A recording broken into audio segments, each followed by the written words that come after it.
Season தக்கன வியாபாரம் பாக்குறாரு. அண்ணா இந்த கருவாடு விட்டேன், அது ஒண்ணும் ஒத்து வரல.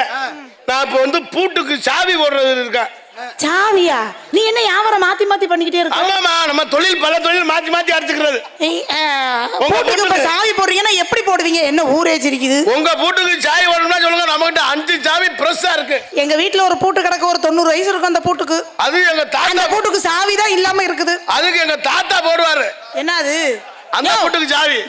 நீ தானே போடுறேன்னு சொன்னா எதுக்கு உங்க தாத்தா வளர்க்குற? ஆமா, எங்க கம்பெனியே சாவி போடுற கம்பெனி. நீ தானே வியாபாரம் பண்றப்ப ஓட்ட தானே கேட்க முடியும். ஆமா, ஏனேட்டா நான் சொல்றேன். என்னது? எங்க கம்பெனியே பெரிய சாவி போடுற கம்பெனி. என்ன சாவி போடுற? உங்களுக்கு சாவி போடணும்னா சொல்லுங்க, நான் டக்குன்னு போட்டு வேற வேற. அண்ணே பொடிகாரனே, டேனே பொடிகாரனே, சரி உனக்கு காது கேக்குதா இல்ல? என்ன செய்வன கோளாறு மாதிரி உட்கார்ந்திருக்க?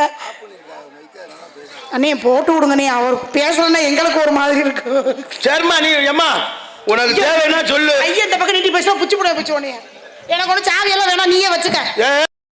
நீ இப்பெல்லாம் பேசுவது தெரிஞ்சா, நீ இப்பெல்லாம் பேசுவது தெரிஞ்சா வீட்டுல பிரிட்ஜில் பூட்டி வச்சுட்டே பூட்டை பூட்டே பூட்டி வச்சிருக்கேன்னா நீ அதுக்கு சாவி இருக்கு.